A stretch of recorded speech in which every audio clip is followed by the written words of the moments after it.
Adair? Adair, where are you? This is a weird place to record a podcast. Oh, hey, Nikki. Welcome to Beach City. Why are we at a beach? I mean, we're going to record in the temple, but I felt like there was no better place for us to first discuss Steven Universe and Steven Universe the future than right here where it took place. I love that, but there's a temple too? Yeah, there's a temple. We got to go in there because the little centipede gems, they will attack us. So it's not conducive to recording a podcast. Oh, centipedes. Great. Yeah, centipedes. You know, normal gem stuff. Yeah, perfect. I got it. We're fine. We've got this. Yeah. All right, come on, let's go.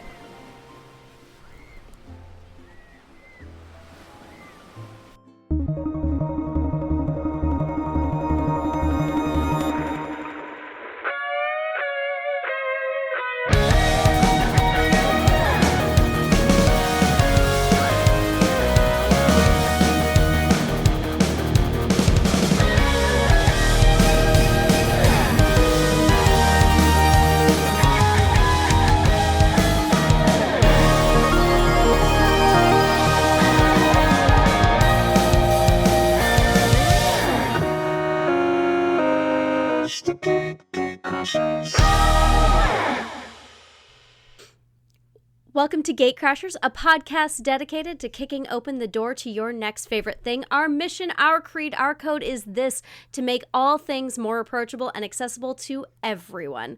We want you to find a universe that you'll fall in love with. My name is Adair. My pronouns are she, her. And my name is Nikki. My pronouns are they, them. And today we will be talking about Rebecca Sugar's masterpiece, Steven Universe. Before we discuss this, I'll give you a little synopsis. This series is set in the fictional beach city where ageless alien warriors, the Crystal Gems, live in an ancient beachside temple protecting the world from evil. They project female human forms from magical gemstones that are the core of their being. The Crystal Gems are Garnet, Amethyst, Pearl, and Steven, a young half-human, half-boy who inherited his gemstone from his mother, the gem's former leader, Rose Quartz.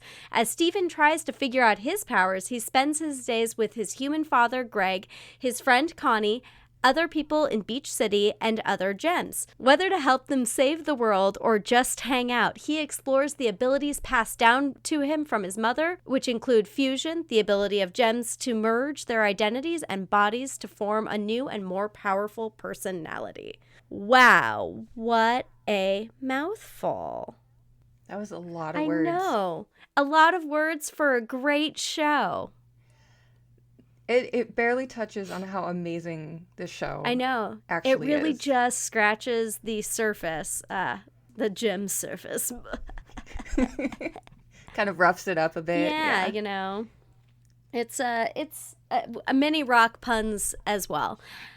Yes. So, Nikki, we have actually not discussed Steven Universe in our many different ways of communication.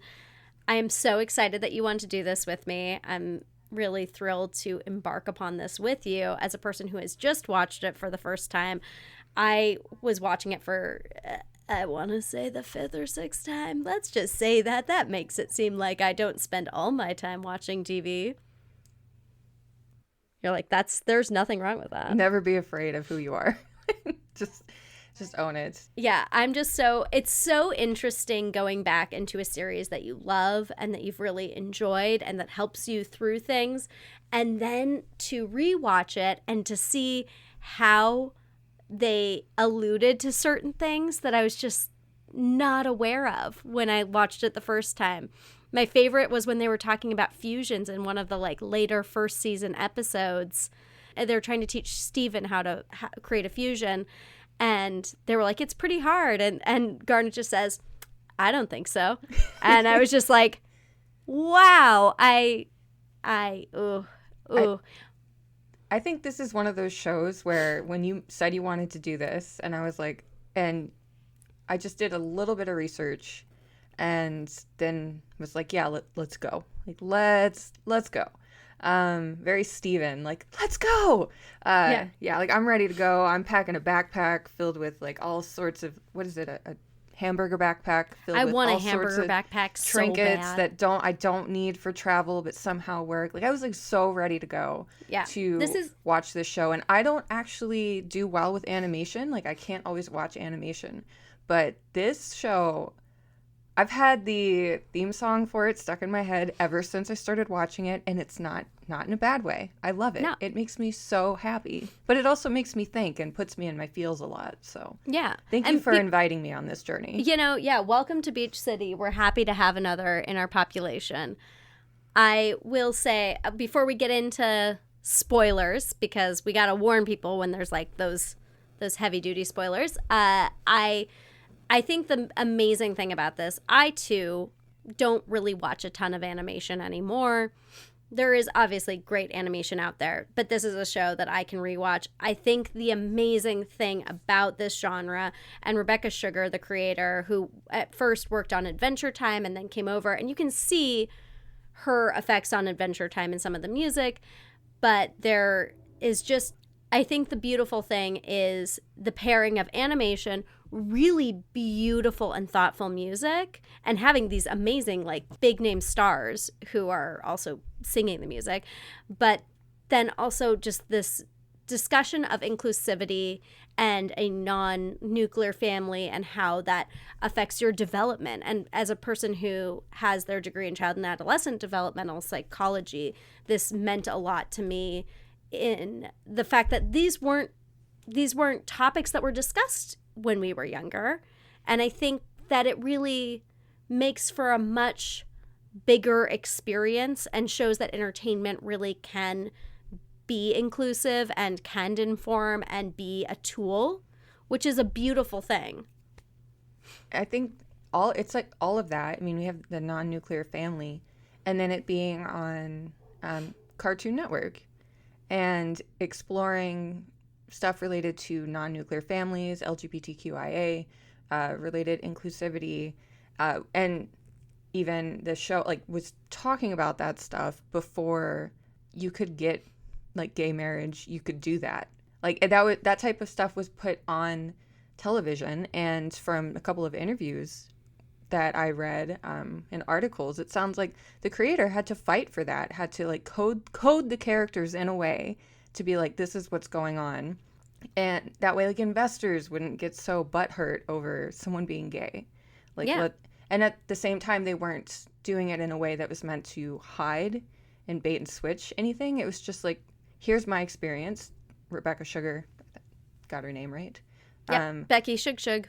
Yeah, perfect. Becky Shug, she took a lot of this show from her own experience and wanted to bring her personal life into the show. To have someone like Cartoon Network kind of fight at times for the narrative because, you know, commercialism and things need to be marketable in a certain way, and it's like, what do you show to kids? For her to fight that fight and get as much out there that is out there is wonderful. I remember watching this show, and there are certain episodes where I was like, they got this on TV in front of kids. Like, that's beautiful. That's not a thing that was happening when I was young. Absolutely not. And if you think about like the time in which it started, it does kind of blow my mind. Just a little clarification about Steven Universe for those of you who aren't familiar. Yeah, drink that alcohol as we discuss this TV show. This is apple juice. I'm drinking wine from a coffee mug. This is apple juice. I don't know what you're talking about. Oh, sorry. Maybe. Anyway. It's liquor. Yeah, no, I know you. I know who you are as a person. I definitely drank a bunch of, what was it? Maker's Mark in a hotel room with you. Not sponsored. We are not sponsored by Maker's Mark, but if they want to sponsor us, sure, go for it. So, Steven Universe, I will warn anyone who has not embarked on Steven Universe, and I think I told you that first season is a beast. Like, what is it, like 45 episodes 52 episodes. 52 episodes. I checked. No other season is like that, and I will say, I should have warned you to skip like I think it's the Uncle Grandpa episode. I did skip that one at like midway through. Because it kills the plot. Like it's not an. I think that was a through line through several series that he was just doing I don't know. It's such a stupid episode. I think that's a Cartoon Network thing, not a Rebecca Sugar thing. But I don't know. Anyway, there is the Steven Universe series. Then there is Steven Universe the movie, and followed by Steven Universe the future. It is such an interesting progression to watch, abandonment and childhood trauma evolve into it, like as we are our hormonal teenager when all of those fun things happen. And so you really get to follow Steven through all of it. And it's so, I really appreciate that they kept the actor, and you can definitely hear as his like voice changes and everything. And I just find it very endearing. I really love him. And I would say that, if you want the first season is a lot lighter, I would say, than the rest of the season. So if you're wanting to get into the heavy hitting stuff, there's a few episodes in the first season that are incredibly important to the character development. But, it's really like starting in season 2, I feel like, is where you're really getting into the meat of the message. And I think she had to kind of play that. The episodes are also like 15 minutes long. It's not a huge time investment. It's really nice for people like me who have an attention span of about like 15 to 20 minutes. It's good. Yeah, I totally agree. Mm-hmm. And I will say it's been really fun to kind of rewatch certain episodes. My favorite thing is one time I was tweeting about it, and Estelle, who voices Garnet, who people may know from singing the American Boy song, liked and retweeted me, and I was just living my best life at that moment. She's everything to me. When I close my eyes, it's her I see. It's that dang future vision. But yeah, so I would say there's not much else I can say without giving heavy spoilers. So let's pause for a minute. If you're wanting to go and embark upon Steven Universe now's the time to stop and join us later when you're done. We'll see you in 6 to 8 months. I'm kidding.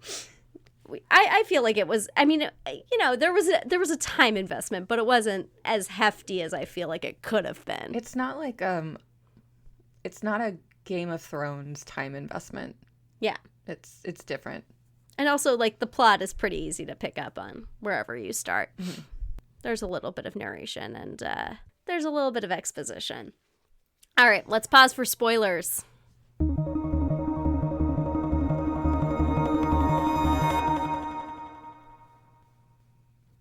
I'm not sure why I did a dance. No, I really, I really wish I've this been was dancing video. like this whole time we're recording. I'm so sorry that you can see me. Are you sorry that I can see you dancing? Oh, I will dance all day long. Like, that's not a secret. Dance parties happen often. You want to dance with somebody? You want to feel the heat with somebody? Mm-hmm. Somebody Fair enough. All right. who loves me. I love you. Oh my God, dance with me. Okay. There's so much love and friendship in here. It's so great. And there's also so much of us just feeling all of our feelings. So I'm really glad that we're doing this together. Yeah, I am too. It's like a therapy session. It is. And this show is very puts you in your feelings if you're in the right mindset. Like, there's so much, my abandonment issues just really, like, and it's funny because there's a certain thing that hits me every single time I watch it. Like, and it's always something different. Mm-hmm. And it's really where you're at in life. This really can meet you at any point in your life, in my opinion. I mean, especially if you've had any sort of trauma. This is the show for you. I feel like nobody gets through life without something. And whatever that something is, you're going to find it in Steven Universe. 100%. Yeah, you are. All right. I would love, before we kind of go through a few of the key themes of Steven Universe, I would love to hear what for you was like the biggest thing for you when you were watching it, having no real experience with what this was going to be, like what hit you the most. I also want to know what your favorite, because I feel like there's a lot of twists. I would love to hear what your favorite twist is, and I would love to hear what gem you feel you would be. Okay. These are my, like, It's sort of like the sandwich question that Dan likes to ask. Oh, I've never talked about my sandwich selection on GateCrashers, and I'm scared to. But so we're not talking about that. Okay, no sandwich discussion unless a it's lot the of hamburger pressure. backpack. Is a hamburger a sandwich? Let's not get into that. That's a whole, that's a whole situation right there. I don't need I don't need that type of stress in my life. Yeah. So the first part of the question in terms of like what are the things, like what just hit me? Yeah. The thing that hit me at first was like the relentless optimism of a young child who doesn't fit into like boy girl, you know. He's just kind of like, I'm living my life, and he's being raised by three really humanoid gems. Yeah, they're essentially non-binary. Like, yeah, they femme. all technically go towards femme leaning, but femme-leaning, all gems are non-binary. femme leaning, but they are gemstones. Yeah, I think the first thing for me was just like, this is more found family, but that isn't quite the case because, his mother was a gem, but he's also half his mother, and it gets complicated. But it's fine. It's not that complicated to where you can't follow it. It's just I can't explain it, so you should watch the show. Yeah. But if you haven't watched the show, I why mean, are you when we listening? explain it, it sounds so bizarre. I know. It's like when you there's an episode where they kind of put it out there like that, and you're just like, yeah, that's exactly what that sounds like. I think is it the episode the Keep Beach City Weird, where at the end he's like, we're run by the gem overlords. It's not that one. But I will bring up which one it is. I think it's episode 52, like the season finale of the first season. But yeah, I think for me it was this non-nuclear family, and you can tell like everything. You're just like, what is going to happen? Is he a superhero? Is he not? Why is he so damn happy? No one's ever around. No one will ever have breakfast with him, and yet he's so happy. And it's like he wants to be happy, and he wants others to be happy as well, and that's so important to him. And I'm watching that, and I'm like, oh Lord, trauma, like having that type of personality where you're an empath and you need to please everybody. I was just like, and I think he feels like if he isn't happy, people will leave him. Yes, too. Exactly. That's definitely like a feeling I always got, which is, why dude, it hits. Same. Yeah. Same. And I think he's living with like three people who are just total distinct personalities, but like you're watching this kid and you're like, all right, this kid's gone through some stuff, but he's smiling all the time, and that feels like me. Yeah. Steven at one point says, my hurt is on the inside, and I was just like, dude. Same. Yes. Same. Same, dude. But also, I think the first episode, and you had mentioned this, it's like there's a million episodes in the first season, but I wrote it down as episode 21, I think, in the first season, where there's some relationships and adult concepts that like really hit. Adult concepts meaning things you really don't think about until you're an adult, like catching somebody in a lie or breaking. Oh God, is that when Lars is just like a complete and utter asshole? Yeah. Breaking somebody's heart. I will say he evolves in a way that I absolutely adore, but in that moment, my goodness, it's like you've felt that before, and for me, I really felt like breaking somebody's heart and their trust. Yeah. And being unsure of that relationship, like as you're getting older and having this friendship with a person who's a different gender than you, and like maybe not having an expectation of what that is, but then when lied to, it breaks the trust. So whatever the potential of that relationship is, it may not grow. And that's something that's that wasn't something I thought I would find in the show. I mean, it kind of probably reflects some of my own. We find what we need to find in it. Yeah, for sure. But that like breaking of trust, I was like, these aren't even like main characters, but you see that type of stuff written in, and you're like, this is a show that's written for people. It's not like a cartoon or an animation that is written for kids, but there are some adult jokes in there for the adults who have to watch it with their kids. There are themes in there that are like real life themes related to relationships and trust and friendship and how much you choose to disclose to your friends because you don't want them to worry about what's going on in your life, things like that. And I'm just like, I'm sorry, I feel seen, and I was not ready to feel seen. But I did. It's such a delightful show that has brilliant foreshadowing. Like you talked about fusing earlier, and we'll probably talk about that more. Yeah. Did you expect the twist with Garnet? No, not at all. That was the twist. But how amazing was that? That was the twist that got me. That's one of those moments where, for those of you who haven't watched it, I don't know why you're still listening, but Garnet ends up being a fusion of Sapphire and Ruby. They're in love. They're very codependent on each other, but they are in love, and so Garnet has always been a fusion, which is something that we didn't really realize. And I love that as we expand in the show, we get to see them separately as well as Garnet together. And that song is one of I will dance to that in my car all the time. That song, I wish we could play that. This is Garnet. Back together. Yeah. No, I'm not gonna. No. I don't know why I started something that I had no intention You're not of finishing. committing to that bit. Nope. No, because I cannot sing like Estelle. Can anybody? No. I mean, Estelle can. Estelle can. Yeah, she's the goat. That was the twist for me. That was just like very, very powerful. As somebody who is like non-binary, and everything about it was just like, this makes total sense.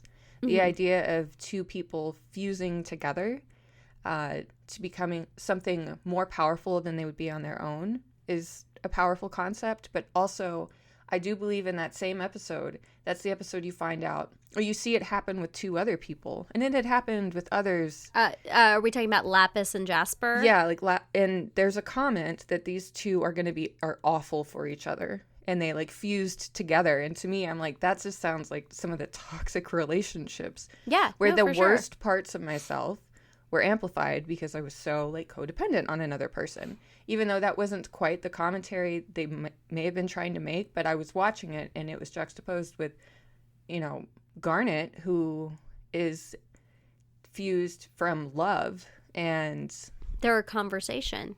Whereas I think Jasper and Lapis were power, angry, were an argument, bitter. Yeah. So yeah, there's some beautiful commentary about emotions and how that can tie you to another human being in a positive, healthy way, or a very codependent, evil, drown you in a lake to kill you so you can't hurt other people type of way. Yeah. That last part got dramatic. To be fair, they didn't die, but yeah. It just the PTSD though from that experience it lives is on like forever. Ongoing throughout the entire series. Yes. Which much like a bad relationship. Yeah, I mean that is, I feel, a really amazing takeaway from that, because I didn't actually I hadn't thought about Lapis and Jasper in that way, but you're completely right. And this is what I was trying to say. Like, you find new things. You find what you need in that. I found a cat. It's Lion. It's Lion. Oh my gosh. I forgot how much I missed Lion until Lion showed up again. And I'm like, Lion. So there's essentially, it's the way it's played is character. Steven's familiar. Yes, Lion is kind of Steven's familiar. He was Steven's mom's, like, kind of like a footman. Mm-hmm. Oh, yeah. How was that twist for you about Rose? That was such an interesting one for me. I'm traumatized. Yeah. It's super fascinating. So, a big thing that you find out in Steven Universe, the gems are controlled by the diamonds, which makes sense. Hardest gemstone. I mean, I get it. So everyone serves under the diamonds, which are yellow diamond, blue diamond, and white diamond. And then there's pink diamond. Pink diamond, they assume died mysteriously. But it turned out Pink Diamond actually was Rose Quartz, Steven's mother. And she decided she wanted to be she fell in love with Earth, so she renounced being a diamond and became Rose Quartz. And That was a lot of trauma for everyone finding this out, because only one person knew, or only one gem knew. And the reality is diamonds are kind of dictators, and they caused a lot of strife in the gem community by being basically the official like overlords of that community, and they really didn't see other gemstones like lives as a thing that warranted any care. And it really hurt. There's a lot of like grief and trauma that Amethyst and Garnet have to go through to process that. It's definitely also, it creates a divisiveness between Sapphire and Ruby. So Garnet separates for a period of time. Mm-hmm. But also throughout the entire series, you see Steven, and this is a thing I think most people go through, is finding out your parents are not these like omnipotent, all-knowing beings, that they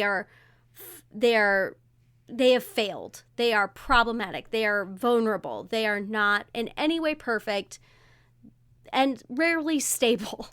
and that is a thing we all come to terms with at some point, that we think that our parents know everything. Like, there was a point in my life the other day. There's a point in my life where I was like, when do I become the adult that I always saw? And then I realized everyone's just really good at faking being an adult. Like, we're all just figuring it out. But as children, we don't realize that. Steven has to answer for a lot of the choices his mother makes that he had no control over. Again, a thing I know something about. And he really struggles because he doesn't know his mom. His mom gave up her human form for him to be born. So he is struggling to learn about how problematic his mother was and still try to love her and love parts of her, but recognize that she failed people at times, and she lied at times, and she was not perfect because he's just grown up to believe she was this amazing entity and was just always this kind-hearted, generous soul, but that was not her reality. I feel like, and so that's an interesting, I think for me, that's always the through line. And especially as we go into Steven Universe, like future, it's definitely, I feel like, where he has gotten. When we bottle down those emotions, we don't address our feelings, we don't address our trauma. What happens? What kind of monster do we become? Are we going to repeat the mistakes that have been made? And that is just such an interesting and heavy topic. I think that, so one of the things about like we figuring out who our parents really are, especially if you had a notion of who they were, and then you're like, no, wait, they were kind of a dictator, huh?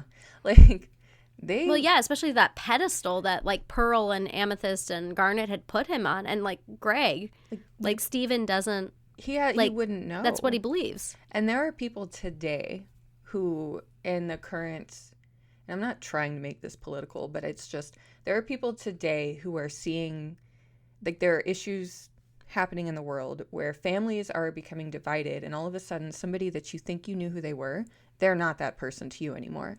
And that's traumatizing. Is something going on in the world that would divide people? You know what? I'm just guessing. Gonna leave it? We're gonna leave it.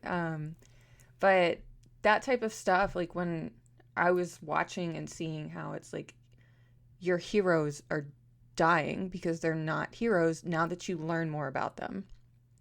And when it's a family member, somebody that you loved unconditionally because you had no other reason to love them any other way, and you find out stuff about them, you're like, how do I reconcile that, especially if they're not here?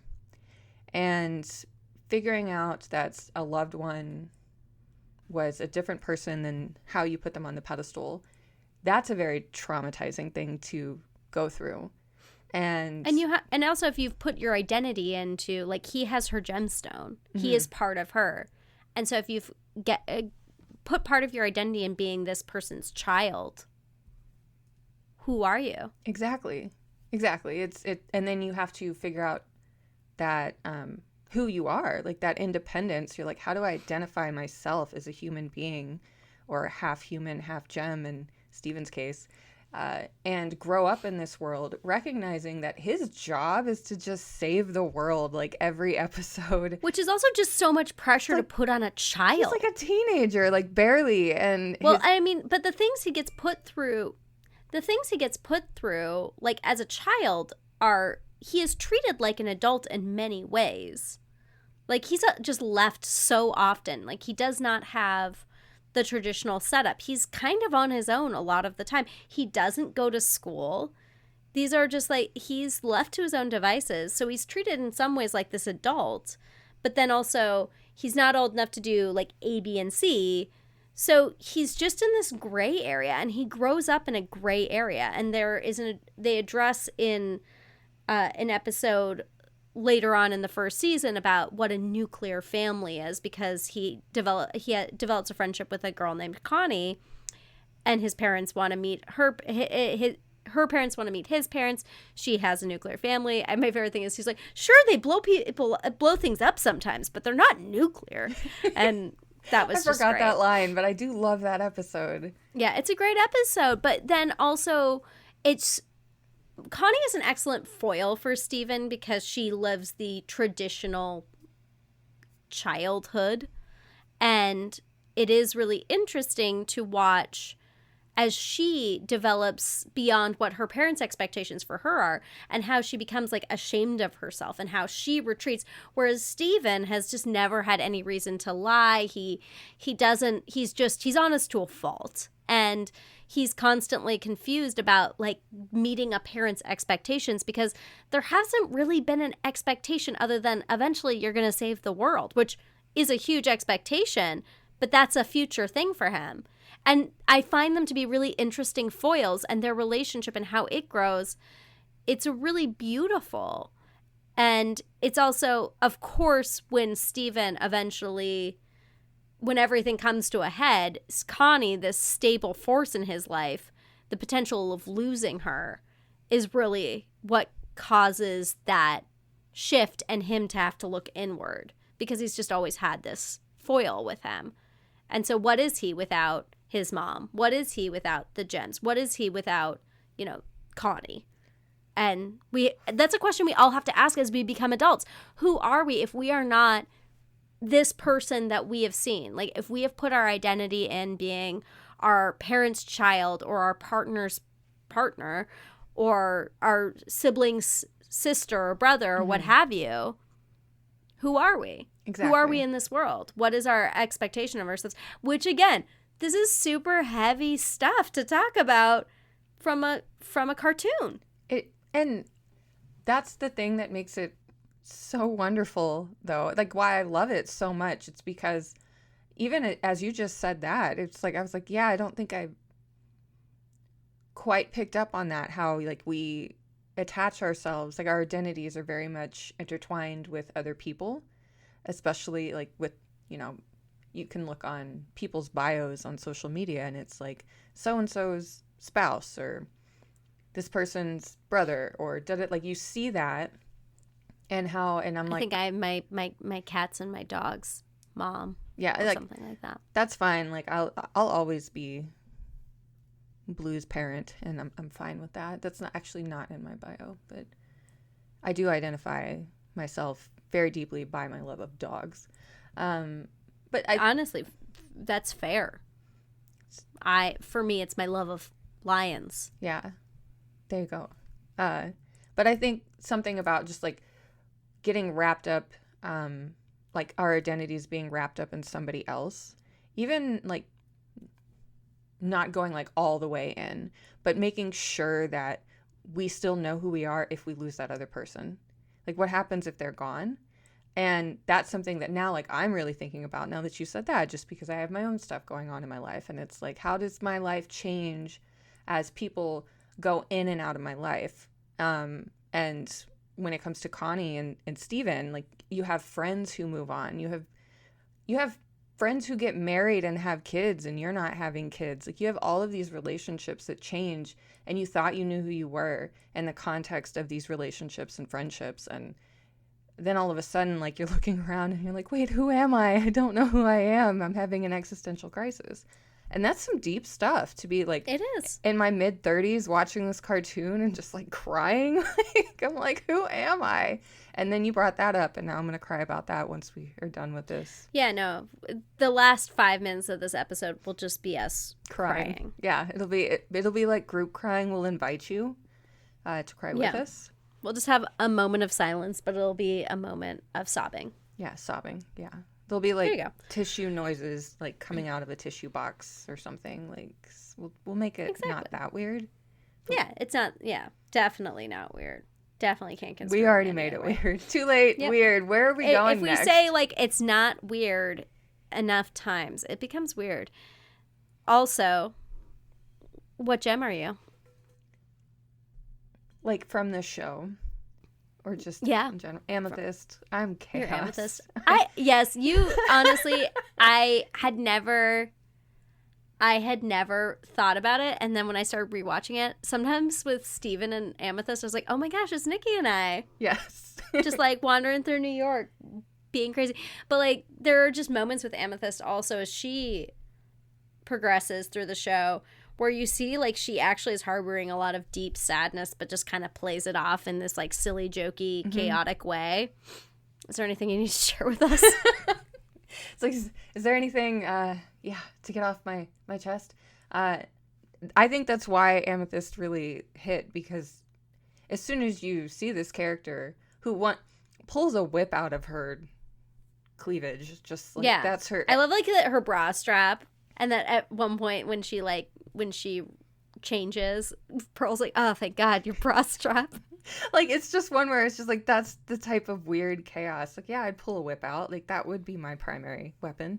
Yeah. And then she like convinces Steven to make his fingers into cats. Yeah, like that, the cat finger As episode. you do. Like, remember when you had me make my fingers into cats? That was a weird day. That was a weird day, but we had a good time in New York, so that made things. Yeah, it was super fun. It was until the cats started screaming on the subway. It was great. I've created a whole story. That's not the weirdest thing that's happened on the subway. So it was not the weirdest thing that happened that day. So anyway. No, I think for me it is Amethyst and that type of chaos, but that chaos and almost, I mean, it's not that she's like attention seeking, it's that her chaos brings attention and she's having fun and it's dark and wanting to laugh, but there's something underneath very much that stirs all of that and pushes all of that out there. So anytime I'm a chaotic person, just know that I'm crying inside and I would rather choose chaos that day. Tagline of this episode: Nikki is crying in chaos on the outside, tears, full-blown tears on the inside. Yeah, and anyone who knows me who listens to this episode will be like, yeah. What about you? What gem are you? I would say I'm kind of two. I think I'm Peridot, kind of. I think I have some Peridot energy. I'm a little short and sassy, and I get like frustrated, and I have a lot of anxiety. So there you go, Peridot. I also think I'm a little Lapis-y. With my I love when they shack up, because I'm just like, yeah, this is me, and they have like a pet, because they have to have a pet.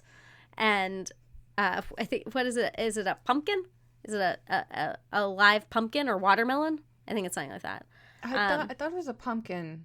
There are watermelons in Steven Universe that are interesting.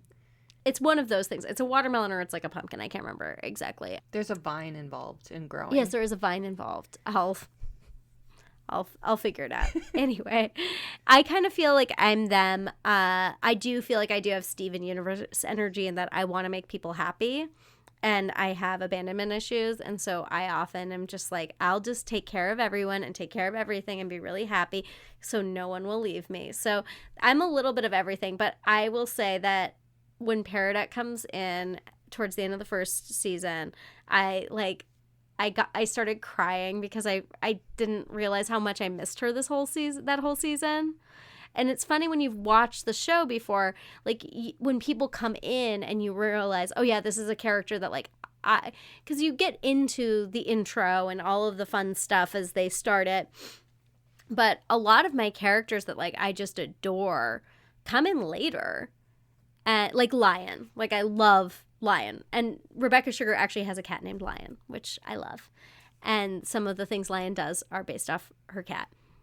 And so, but I really love Peridot. I think she's actually a like very complicated and deep character, and I think she is sort of shown as two-dimensional at first, and of like she's like this way or she's this way. There's no there's nothing that's gonna stop her from that. And Lapis I think is very complicated and very sad and has a lot of PTSD, but just feels walked over, and I think that also I can commiserate with that. So yeah, and sometimes I would love to say I'm Garnet, but I'm not. Like, I'm not cool enough. No, I don't know if anyone is cool enough. I would love to be Garnet energy. Like, that is a goal. Yeah, I would too. I think sometimes I have a little bit of Ruby energy, though. Where I'm just like, ah! No, I can see it, and I can see all of it, but yeah, I really love that we can identify with gems, and I think everyone should try, like, comment below, what gem do you identify with? Yeah. Like, I would love anyone who listens to this to tag us and tell us what gem they are. Because they're all traumatized. They all have... I mean, everyone... Yeah, I was reading a little thing, and it was talking. So if you are wondering, hey, do my mental health issues get represented on this show? I can tell you a few different things. The psychology of Steven Universe characters. So a lot of these things are represented on the DSM. So you've got some OCD in Pearl. You've got abandonment issues in Steven. You've got codependency with Ruby and Sapphire. You've got PTSD with Lapis. You've got depression. I think Amethyst actually has a fair amount of depression, as well as Blue Diamond. Spinel from the Steven Universe movie. Amazing personification of borderline personality disorder. She's the one who is missing an eye? No, I'm thinking of something else. I think that's the other Pearl. Okay, like there's a Pearl that's missing an eye. So in the movie, she was Pink Diamond's friend that she abandoned in their little greenhouse. Okay. In the Steven Universe movie, but she then gets she's very codependent. She has, but she also has abandonment issues, and it personifies some borderline personality disorder. So you've got a lot of these different things, and then you also have great representation of non-binary characters and queer relationships. I just love it. I love it so much. Also the music. I will say that there was a year that my Spotify wrap up, it said the number one song that you have played on Spotify is Giant Woman from Steven Universe. It was several hundred times. Several hundred times I had played Giant Woman, which is, I love those fusions. Those fusions are great. And that's Amy Mann is Opal. Which I love. I love Nicki Minaj is Sugalite. I did not process that until you just said it. Yeah. They got people. Like Patti LuPone. If you're a musical theater kid, Patti LuPone is in this. She is Yellow Diamond. That is literally my only way to sell my husband on Steven Universe, is that because my husband's a musical theater major. So there you go. There's a little bit of something. There's a little bit of something for everyone. I think that there's a lot of respect for music and the craft of music and mental health and inclusivity, and I think that's a beautiful thing. What is, like, if you could play one song from Steven Universe on repeat, what's your song? Oh, that's a really hard question because I can't remember the songs, but it's probably the one that really got me going was the song with Garnet when, like, Stronger Than You. That's probably that's my go-to. That is general. Like my thing. Like that, I feel like that's an anthem. I was just vibing with it so hard that I was just like, hell yes, just into it. I'm planning on getting a Steven Universe tattoo at some point, and so it's always fun. There's also the one, and we haven't really talked about Greg that much. Greg. But Greg's song, Greg is Steven's dad. Yeah, Greg is Steven's dad, and he's a music guy, and he lives in a van. Yes, he lives in a van. He works at a car wash. He has a storage unit that has all of this junk in it that is worth saving, which is actually its own interesting mental health commentary. Yeah, it's like hoarding. It's like hoarding. Like I saw when he said this is like a dad museum, I was like, as my father has, I think, every New Yorker since like the 1970s, and they're not like, he has a bookshelf, and literally they are just stacked on this bookshelf.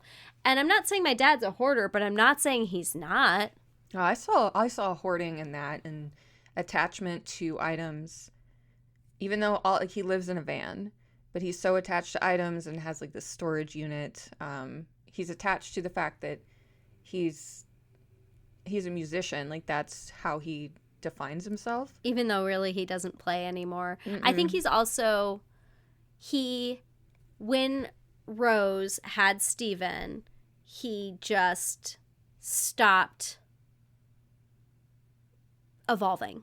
Yes. Like I think he has been in a constant state of grief because this like amazing thing happened to him. This amazing person came into his life, but he just stopped. And I think the hoarding is partially a response to that. I think living in his vehicle is part of that. I think the not progressing on his music, all of this stuff. And when good things happen to him, he like goes all out, and then he just regresses back to who he was. Like he is, and I think that's it's an interesting commentary on how we deal with grief. Like I think the gems threw themselves into continuing with Rose's mission, and Gray, but like none of them really did what I think she would have wanted, which is raising Steven in the way that like she wanted him raised. Like she gave up her body for him to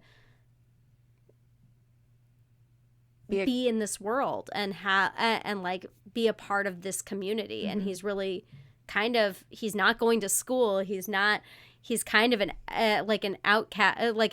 Everyone likes him, but he's like an outcast. Like he's the weird little kid. Yeah. If you've ever read Where the Crawdads Sing, it's like he's like the swamp kid. Yeah, he's like the swamp kid in that, who just kind of has no direction and just is not raising himself, but essentially like. But not. Yeah, and I mean, what you say about like the gems and how they respond to losing Rose and how they deal with trauma and grief, and it's to work so hard that they don't see the stuff right in front of them at times. Or you have Greg, who is human, and how he deals with trauma and grief to where, it seemed like he stopped. But every time he plays a song or goes back, there's a song in season 2 at the beginning that's kind of going through how he met Rose. Yeah. There's a line in it where it says something. Oh gosh, Dan Crary is gonna like. Hi, Dan. He's Crary. So mad at me. Okay, it is. I think I need a little change, and I would just like to say that I know these lyrics are a favorite of our friend Dan, and I think they're wonderful, and it's a full-time job admiring all the ways that you're inspiring. If I had my way, I'd do it all day. Yeah, that hit me, and that's not my. Yeah. That's not my style. Like a romance, like all of it. That's not who I am. But so if I wrote you a song right now, you wouldn't be like, "Oh man, she must really love me." Oh, I have like, just this has nothing to do with Steven Universe, but I do have a traumatic experience about an ex-boyfriend serenading me with a song in front of a group of people, and how I'm actually terrified of that now. That whole idea of people singing to me or at me or about me. My husband, for Valentine's Day last year, wrote me a song with his writing partner. My husband writes musicals, and they wrote a song called The Comet, and it's about when we went to a place outside of Dallas, Texas, where we met to see a comet, and there was no comet because there was so much like light pollution because Dallas, and there was a beaver, and it scared the heck out of my husband. And because he just thought it was like some terrible creature. I'm like, it's just a beaver. Me being like my Montana self, like, It's a beaver. It's a beaver. And he thought like it was going to attack us. It was not. But then it's a very cute song about how he was very afraid of the beaver, and that the tail of the beaver left like a tail of a comet in the water. It was very cute. It's a wonderful song. It's one of the best presents I've ever been given. I think that's amazing. This dude sang me Goo Goo Dolls, okay? So yeah, I wouldn't want that. Like, that was traumatic. Yeah, Gershwin all the way. Gershwin or bust. Like, if you're going to sing to me someone else's song. No, anyway. Yeah. Sorry, we just like went off on a tangent there. Sorry, tangent. At least Memories, one tangent Goo was Goo gonna Dolls. happen. I only know like is that song, that Sympathy song? Is that Goo Goo Dolls? The like stranger than do do do do. I think so. Yeah. I like how I went to like that weird octave. Yeah, you that have raspy to like. octave Yeah, again. there's. I think I I'm kind fairly of like sure. I nailed it. No, I think you did. I nailed and it. if anyone's like, you're wrong. No, she's not. Because right now it feels right. Yeah, it's all what feels right. But yeah, so Greg loves Rose, and it's very sweet, and obviously he needs a bit of therapy and some help Yeah. to get through that. But that whole relationship, everything, I was just like, okay, I'm sad now. I know. But it is an interesting thing as we go through to the Steven Universe future, just to see like where these storylines kind of conclude, because some of them, they're not like cut and dry where it's like, oh, and then they all lived like they're all just working on themselves and changing. And like you see, and it's not just the gems, you see it with like Sadie and Lars and how their friendship evolves, and like Lars starts as this very like stereotypical like everyman who is super obnoxious, has gauged ears. How he starts as, I feel like, the example of like the real world without gems, and then how he really gets drawn into that and becomes Lars of the Stars, and how Sadie, who they start at the same point, very different people, but they start at the same point, and how they kind of change and give space for each other as friends, and then as like partners for a bit, and then as friends again, and then as like nothing for a while, and then kind of are able to come back into each other's life. I think it's really important to see, and it's similar to like how we grow up, and we lose touch with friends, and sometimes it's really volatile, like it's just like anger and frustration, and sometimes you just grow out of those friendships, and it's okay. And it's okay to care about someone and not be in love with them. Mm-hmm. And I think that is a beautiful thing, because everyone really, they don't all find themselves, but they're in the process of figuring out who they are separately, because with all this like trauma and catastrophe that's been in their life, they have all had sort of this codependent dynamic out of necessity, because a lot of crazy things happened to them in this time. And so it is a very cool thing to see how we grow, how we evolve in our trauma, how we learn, how we heal, and that it's not just a black and white, you have a mental illness or you're healthy. Sometimes it is this process of you will always be depressed or anxious or bipolar or OCD or whatever. You can be those things and be yourself, and those two things do not need to be separate. I love it so much. And it goes a long way to, I don't want to say normalize, because I don't really like that word, but the show goes a very long way to just be like, look, people are people, and everyone is different, and they're doing the very best they can, and we need to find ways to just recognize and exist rather than trying to fight everything and destroy everything and feel like we need to win every day. And I think that was something interesting with how it ends for Steven, like how that arc ends. You know, what typically happens in an arc is like evil is defeated and yay, we all go off and we're happy now. And it was a fairly adult way to just be like, here's reality. People are flawed and have to handle themselves. Well, and also that evil isn't always just evil. Exactly.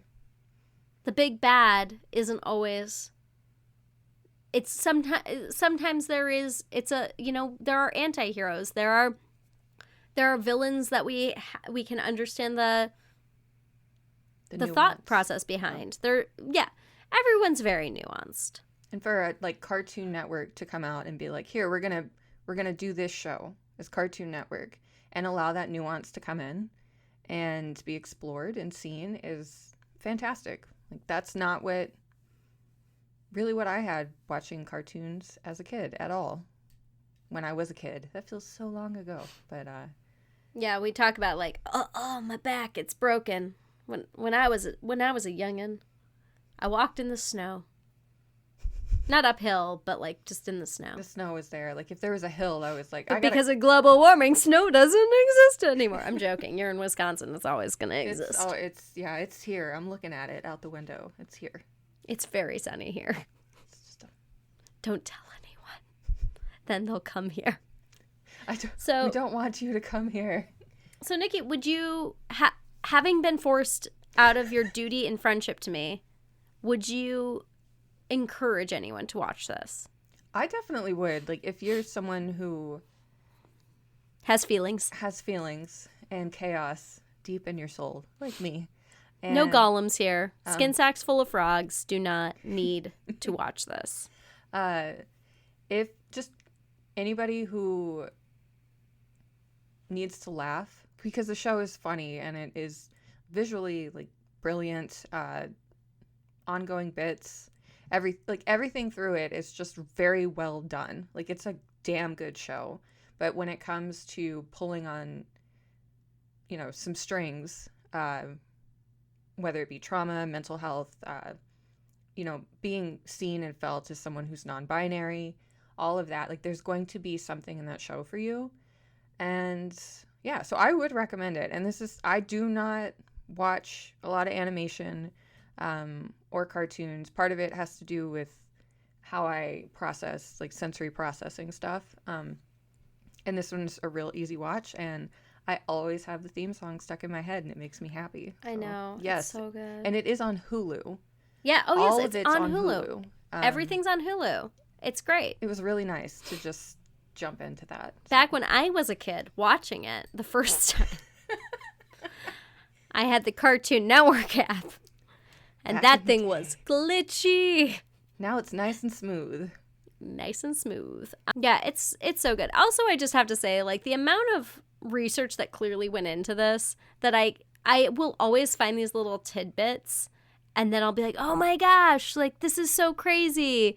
I didn't realize, part of it is, the gem hardness affects the personality of the character. Pearls are really soft gems.